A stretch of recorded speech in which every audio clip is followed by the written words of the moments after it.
Thanks for having me, guys. No, of course, absolutely. Nobody planning to leave. Dropping this Friday, yeah. This Friday, yeah, through Backwoodz Records, or Backwoodz Studioz, rather. So, all right, yeah, we got... Excited about it. it. You guys have a bit of a trend where you do kind of work with like pretty much one producer on each of these albums. Yeah. Lucid on first one. Yep. Second record has Steel Tip Dove. Yep. Now you've got Controller 7. Yep. Symbiotic fame. Yep. So I guess my first question is, what are you afraid of? My fear. Why won't you work with other producers? Why is just like one producer for each one? I think there's a lot of benefits of doing one producer. Obviously, it depends who that producer is and how involved they want to get. Some people will just send a pack and then be done with it. Sure. You want to work with people that want to do post. For people who don't know what that is, it's like post-production after the beat, after your lyrics get in, they do extra stuff. Lots of like little tricks and whatnot, and things that accentuate certain samples and your voice, obviously, which is nice as a rapper. You feel like you're really respected, and nobody that we've worked with has taken it the task, understood the assignment quite like Controller 7. Okay. He took like extra steps to make these songs like unique and kind of undertakings. And you know, when you send a album to get mixed, you send tracks, and any musician will know that, like how many stems or whatever you want to call them. Sure. I mean, there was hundreds for this record, so it was a lot of work, a lot of blood, sweat, and tears. So, answer your question: if the one producer, typically we want that person really on board, right? That's how it was with Lucid. Lucid was really excited about it, and that is an artist we respect a lot. A lot of people do, of course, yeah, and as you should. But when he got excited and he started doing post, we were like, oh shit, like he did this thing. Can you hear what he did this? And then, that became the blueprint a little bit. And then we usually do have another producer flesh things out to kind of round it out. Yeah. Willie Green did the first one. Of course. And then we had child actor and Olaf, who spelled Steel Tip Dove. But this one is top to bottom one producer. First time it's been done. Okay. Yeah. So tell me about, like, were you a big Anticon guy? Was that like kind of... Not really at all, to be honest with you. I wasn't really aware of Controller 7 stuff before he reached out. But then I realized I had known his stuff because I did, I like Sage a lot. Sure, yeah. But I didn't always put him in Anticon, if that makes sense. I kind of had him separate. He jumped around before. Yeah. Dose. He was on like Anti from then, I think, too, right? Yeah, he was. Yeah. And then he did Strange Famous kind of the whole way. Yeah. But he doesn't want to talk about being on Lec, though. Really? I've always tried to ask him about nonprofits. Oh, because they were on the nonprofit. He's like, I don't want to talk about that. I'll talk about other things. Nonprofit's a cool record. That's a great record. Great package and a CD too. I don't think there's a lot of love between those guys. Okay. Which fair, If I talk to him, me and him have shared some correspondence, but I won't bring that up. Yeah, I would say probably for the sake of your professional relationship. Leave that alone. Leave that one alone. Yeah, but the more I dug around, the more I did realize I was familiar with this stuff. Sure. Obviously, Dose One is an artist that I have a tremendous amount of respect for, to a degree where I'm like, sometimes I'm a bit in awe of what he's able to do. So when I dug around Soldato, I'd done some stuff together, and then everything he sent me, I found really cool. And he's kind of had the second act. Yeah. So he started with Video Dave. Yeah, sure. Really cool record. I like the playfulness. Articulated textile. Yep. Mm-hmm. Great album to cook to, which I did tell Dave that. Oh, wow. And not every album's good to cook to. Sometimes you're like, what is going on with this song? And like, that album was like nice. I was digesting everything. The vibes were great. And so I felt like, I'm like, oh, he understands like full records really well. By that time, we had pretty much done the record, but he just stepped with such a like fleshed out idea. And then it took all its own turns as time went on. But circling back, I'm way more up on his second act than I was his first act. Got it. Yeah. Yeah, and I think that's the case. If you weren't like somebody who is around and cared in the deep power dynamics, days. And I'm going to say, I'm sort of the same way. I actually came to his stuff kind of listening to it later. I was one of those guys that was very anti-backpack. Oh, really? Like, I was like super anti-backpack. I was just like... Yeah, the Dipset. I just kept I was thinking, being from Queens, I was just kind of like, I had these blinders on, and I was not I was not interested in... I was the opposite, which I wish I could correct. I wish I missed so many good records because I was I had my backpack was too big. It's just funny. Like I remember, like I was, maybe like 22 in New York, and it's like I'm out here and I'm buying like RZA as Bobby Digital. Great album. In Digital Bullet. Oh, which is less good album. Well, Woods and you would disagree on that one. Woods and I have had really? I've had some conversations about that one. Woods likes Digital Bullet. Better, yeah. Okay, yeah, he does. So if you guys are stuck in the green room again, I might have to check that out. It's a very good record. It's the last of the orange great one. It's got like the Bobby orange Digital font stuff. on it. Yeah, okay. It's filled with some things. There's another domestic violence on there too. Okay. So if you really want to get sophomoric, you've got that. Okay. Yeah. Good. It's some good stuff. It's some interesting stuff. So I want to talk a bit about the process of this. Obviously, you got the producer, but then of course it's you and Castro. Yep. Castro's had some difficulties in recent years, medical stuff, obviously. But obviously he has continued to make great music, both with you and separately with his solo stuff. So sort of what is it logistically like now? You've got this outside producer. Controller 7 is not in the tri-state. Yeah. So how do the three of you manage to get on the same page? Yeah. We would always like to be in house if we can, but we realize it's nearly impossible these days. He's in the Bay Area. Just shipped him a Arm & Hammer Black Label that I snagged. So, wanted to thank him for all his efforts. So I was like, let me get you one of these because they're hard to find. So, he's in the Bay. It was just tons of correspondence, lots of demos. Castro will either record up here at Steel Tip Doves, which I'm at Doves probably once a week, just on general principle of like making music or hanging out, talking about music. Not sure where we'd be without that little hub. So shout out to Dove. And Castro will come up to him and we come up to his and hang out for a while. And Castro is the type of recording artist that'll run through 10 songs in a session, 8 songs in a session, 5 songs. And you're just like, damn. So he also records with iAlive. Shout out to iAlive, who is a great artist in his own right, but he has a nice studio down in Philly. Yes, he does. So yeah, have you been there? We did our episode with Zell Rocca. Oh no shit. In his studio. Yeah. I haven't been to it, but he's shown me. He basically reached out on like to all the homies, like, hey, this is what I got now. It's like, so I kind of want to do maybe if I say this, I'll do it. Manifest it. I kind of want to do me and Small Pro's album there. There we go. Which is pretty close to like iLive, you listening? An idea. iLive, come on. Wait, it's more me that needs to be told to come on. But anyway, put that in the ether. That's going to happen. A lot of correspondence, there's been a IG DM thread that's just been every day. I'm sure. Yeah. I mean, we do have each other's numbers, so if things are urgent, we will get in touch with each other. Like that. So yeah, a lot of recalls. Don't even know how many versions of songs have been, but it was very involved. It was the opposite of like microwave songs. Oh, okay. Put it that way. Got it. It was some re-recordings we've done too. Illusions of P. Yeah. Why don't you set that one up a bit? Between those two verses. Obviously, it's the first song that's out there in the world. And so my question ultimately with that one is like, who is it that you guys are so mad at? Oh. Like, is it someone specific? Are you ready to name names? No. Because, we're okay with sneak dissing to a point. Yeah. All right, look. Be careful how you answer. Sneak dissing is definitely not something we're trying to do, right? But then again, we're not also trying to like make pointed remarks at people specifically. But it's more like, all right, so Royal Tenenbaums is a great movie. Yeah, exactly. I just rewatched it. I think it's a great movie.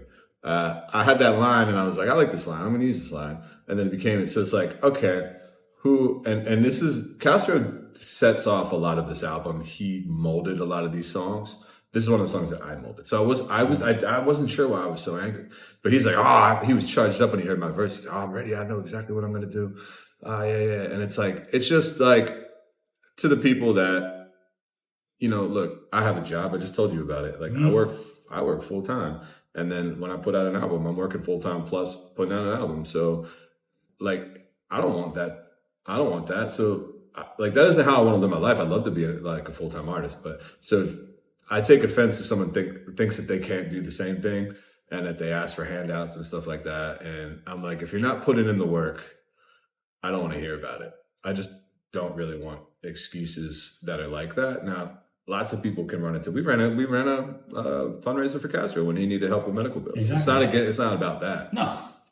And we all did something about it. We put up merch that we had that had value, Yeah. So that was it's not, you know, it's not coming at people for that. It's more just like, we're all in this thing. If you truly love this thing and you're a lifer for this thing, like you're going to make tremendous sacrifices and work hard. And I take an offense to it if you don't think that you have to do the same thing. I mean, I think that's fair. That's all it is. My favorite songs on the record is Human Form. Oh, and it's one of the ones that's like led by you. Yeah. Tell me a bit about how this one kind of became yours. Yeah, of course. And I like to answer this because it is a behind the scenes kind of look. Because like Castro has just a lot of unbridled energy in terms of like when it comes for these, like when we're attacking a new record. Yeah. Lots of ideas, you know. If you're into astrology, he's very, very Pisces with it. So, right. You know, great ideas, but lots of ideas at all times, right? So sometimes the ideas I don't fit on or I don't see the light. You know, I'm like, you know, okay. Or I'm not really, you know, and knowing when to take yourself out of an equation makes for like, kind of like it's kind of underrated skill set is the one to know, like, my addition might be subtraction in this case. And I knew that on his solo tracks because I was like, he does Bogdan and then he does Soldato. And then with Human Form, I think I just went like, wow, I had the beat and I don't actually remember if it was part of it wasn't part of the original ShrapKnel folder. I had it and maybe Castro never had it. I'm not exactly, I could be wrong about that, but I wrote all that in the studio and Castro's like, no, this is your solo. This is your solo. I'm not gonna even try to add to that. And I said I will not miss my human form. It was just a uniform. And he was like, that's a hook. You got to bring that back. I wasn't planning on bringing it back, but that's when, you know, being in a group is helpful. When someone can tell you and kind of like energize you and be like, oh, wow. I mean, okay, yeah. And he's like, that's crazy. Like, bring that back. And so I brought it back and doubled it and beefed it up to make it sound a bit more like a hook than it was. Cause I hadn't really thought about it like that. And then then it's like, you know, indelibly my song. And that feels good to like, how can I have you want to have your showcase on the album too. So, I think it's a really strong song. I had that Will Not Miss My Human Form written in a notebook and in my iPhone notes from like separate times. And I was like, I got to use this. And then I was like, actually, you know, this is a good time to use this. And you know, a couple of people singled that out, and I definitely appreciate that. It's a great beat too. Production is, it's a real kind of like, as I like to describe this sort of thing, it's sort of that kind of late night jazz lounge sort of vibe to it. Like you could just imagine smoke billowing around. Yeah, love me some horns. Maybe it's the fourth drink of the night. Well, Fresh Kill said he's excited for when I'm like 50 and I'm just a lounge act singer. You know? I can see that. Totally cool with that. I can see why he'd be okay with that. Yeah. Absolutely. You touched upon in your answer to that question, which you answered correctly, so don't worry.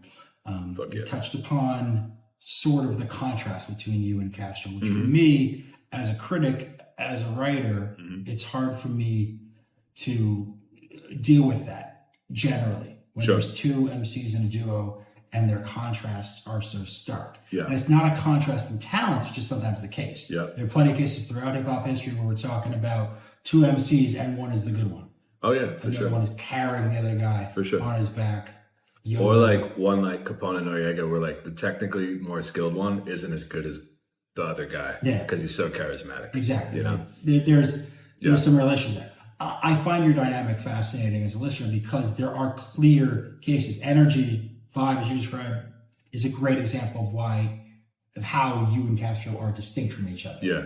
How do you feel like you came to this point in your dynamic? How do you feel like that this works the way that it does and as well as it does, you keep coming back to as a duo? Yeah. Back together as a duo. I think it's like it's a working relationship that's like tremendously like this, it's symbiotic. Like we help each other out, you know, putting out, you know, life is stressful in general. So there'll be times where one's down, the other one's up.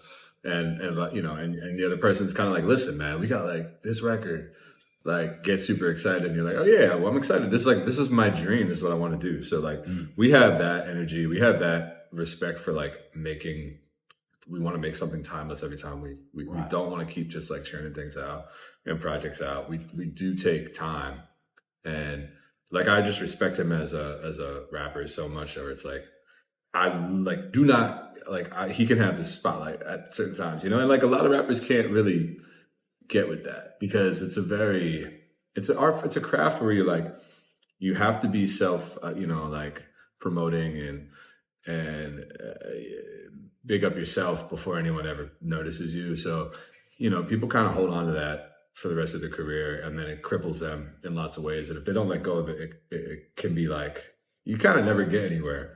And with me and him, we recognize we have more power together than separate. We still care a lot about our solo stuff. We both are working on solo projects as well. They're going to be vastly different statements from what the ShrapKnel records are, vastly different projects in general. But if you do listen to them, kind of side by side, they do weirdly favor each other. And it isn't like we're not working together in a way, even though we are separate.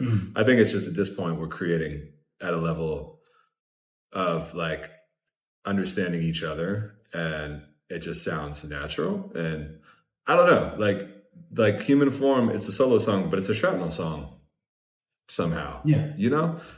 It's I thought about that when I was writing. Now, if you hear my solo record coming out, it would never, the songs would never fit in this context. Just a state of mind and understanding. And also we have the results, the proof is in the pudding of stuff we put out. We've seen it work. We've had great feedback. We don't have a ton of fans, but the people that like us really ride for us. So success also helps everything. So hopefully we continue doing that. I mean, we're still gonna make music regardless of the accolades, but I think that's where we're at. Yeah. And I want to talk about solo for a sec, because I think it was late last year. You put out, was it the $3 Pistol, Mark's Wild Years on? I put Mark's Wild Years with Steel Tip Doves. Doves. Okay, with Fuse Arrow? Fuse Arrow. Okay, thank you. Yeah, and then A Clean Well Out of Place with $3 Pistol. Yeah. So you've got the reissue with that. Yep. And that's one that some people kind of first heard you on, kind of come in touch with you with. And with that one in particular, it's sort of where the Tom Waits thing comes about. And even listening to this new record, there's Tom Waits mentioned, you can hear it's all mixed in there. Yeah. So I mean, what is your deal with Tom Waits? Should we be worried? No, maybe. He's probably my favorite living artist, and when he dies, he might be my favorite dead artist. I hope he doesn't die anytime soon. I don't know if I'm ready for that, but he just, for me, kind of it's not even necessarily his aesthetic. I think it's just his approach to music in general throughout his career. He had many stages, many forms, and it just always fascinated me. And to this day, it still does, And I recently got to talk to somebody who has met him and hung out with him. It's pretty rare. So he's a really nice guy. Super interesting. I wanted to only talk about that, but there was other things we had to talk about. But his influence remains. It's probably not going to go anywhere. I don't actually listen to him as much as I used to, specifically when I made Mark's Wild Years. Mark's Wild Years is a good idea that could have gone wrong at any turn, and I'm glad that it didn't. But tribute record things are they can make a turn and be corny real quick. And I think I took my care in regards to I wanted to know if he had ever heard it. I didn't want him to be mad that I had made it. Yeah. It was an introduction for a lot of people. So I'm definitely grateful. Yeah. And it's good to have it out there in a format that people like and want to hear things on. Yeah. So brings it in front of more people, hopefully, to get to hear it and to kind of spread its influence and get them better acquainted with kind of where you are outside of ShrapKnel. Yeah, true. Yeah, that's sort of the benefit of that. Now you guys are going on tour. Indeed. This month, pretty soon. Pretty soon, you guys are about next week, which is coming so fast. I mean, the thing about touring is I'll just a little aside real quick. The life of a touring artist, specifically independent, you have to book. Usually, it's gotten longer now. The advance has gotten longer. It used to be 3.5 months was a sweet spot. Now you're talking about 4.5, 5 months. So planning your life 5 months out is tough, especially us living in New York City. 5 months, we don't know what life is going to be like that in a lot of cases, right? So you do that, you start your bookings out 5 months in advance, and then it always goes from having so much time to there's no time at all. Right. And that's the phase I'm in. There's no time at all, and we're rushing to get some things in. We're gonna have some cool merch though. And shout out to Phiik Lungs.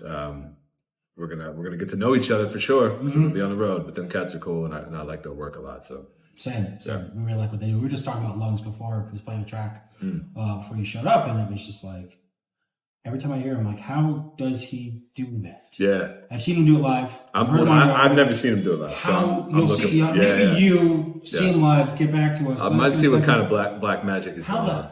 Hell, it's a family show. How the fuck does he do that? Is a question I would like. I'll tell you, if I see any secrets, I'll let you know. Because, I mean, even when I was his age, I did not have that kind of process. Pushing the envelope is what they're doing. Yeah. And I respect it. Absolutely. And it reminds me of, I mean in the best way, the sincerest way possible. It reminds me of like the Jux era of like making some really interesting, non-compromising shit. Absolutely. So, yeah.